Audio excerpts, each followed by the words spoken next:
Very much, moderator, Honorable Siranda. Uh, I stand on protocol for the interest of time. My name remains Atima Jackson. I represent the people of Arua Central Division in Arua City, which is in West Nile. It's very unfortunate the Right Honorable Speaker of EALA has stepped out, but what I am presenting, Honorable Moderator, it will be prudent for you to have a copy and hand over to the Right Honorable Speaker, because the voices I'm raising here are collective voices from the traders of Uganda who petitioned EALA through me, because I am a member of trustees of Chamber of Commerce, Uganda National Chamber of Commerce. I'm not only talking as a member of parliament, but also as Chamber of Commerce. I therefore would like to have this copy handed over to you so that you can give this. Can I hand it to Commissioner Fatuma, who will then pass it to the Right. Thank you very much, Honorable Siranda. This is petition to East African Legislative Assembly sitting in Kampala, October-November 2024, from Uganda traders to South Sudan and DRC Congo. We, the citizens of Uganda working and doing business within the EAC, do hereby petition the East African Legislative Assembly sitting in Uganda on these issues below. I will put them in a summary way. 1, the road network of neighboring countries like DRC and South Sudan from Uganda, especially Arua to Aba, Arua to Dungu, Arua Isiro, Arua Bonia and Kisangani in DR Congo, and Oraba Yei and Oraba Yambio in South Sudan to Western Equatorial State, where routine maintenance is completely not there.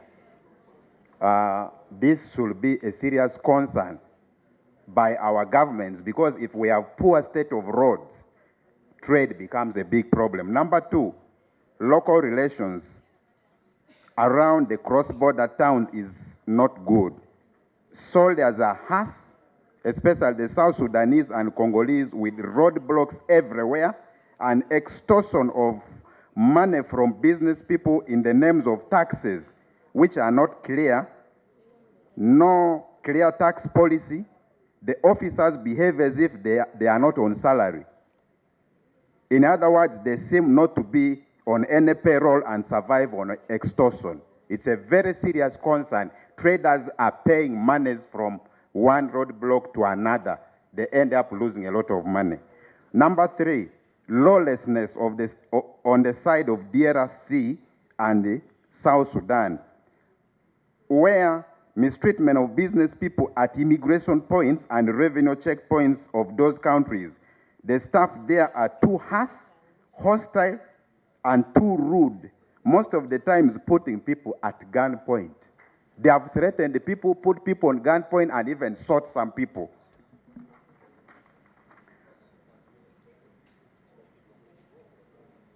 And in the process, businesses end up getting collapsed. Number 4, security collaboration among its member states agencies. At times, many things are stolen from Uganda, and their recovery becomes a very big problem.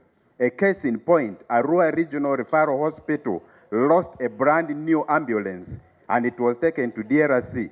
And the authorities in DRC knew where this ambulance was. When Ugandan security tried to follow this ambulance, they could not be supported by the authorities. How do we call ourselves EAC, yet we cannot support each other? Number 5, variation in tax regimes. This one, somebody talked about it. Tax regimes need to be harmonized. That's why we have smuggling all over. That's why my brother, Honorable Macho, is talking about smuggling in Busia, smuggling in West Nile. People are suffering. Let's have this harmonized. Telephone network disparities,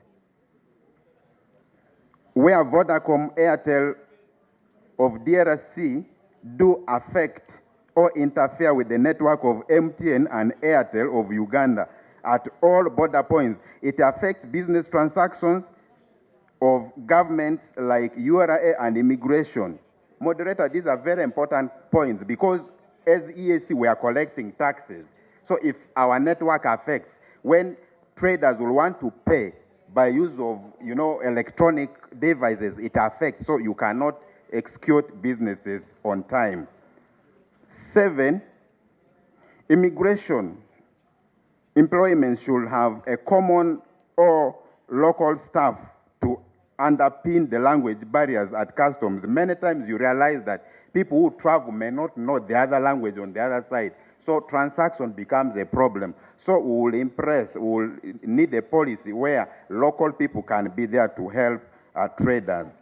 Number 8, Uganda happened to have closed Oraba, Congo, Central African route for transit of goods 10 years ago. There's a route which goes through Oraba. So Uganda government closed this 10 years ago. And subsequently, Oraba-Kaya route was closed 3 years ago in the names of fighting smuggling. But instead, this move has killed business along this line from Arua, Maracha, Koboko, and along this route. Growth of economy can happen when there's no hindrance of such. When you close a route of, that nature, it affects all the growth that will take place along that route will be hindered. So we will ask the intervention of EAC to address this. Lastly, the EAC visa they talked about. Other countries are flourishing very well. The challenge we have is with South Sudan. We allow the South Sudanese brothers and sisters to enter here free. But when Ugandans are going there, they have to pay. Why is that happening? So these are things that we will want you to harmonize. Thank you very much. I beg to submit. Thank you so much. Can we clap? Can we give a hand clap to our MP?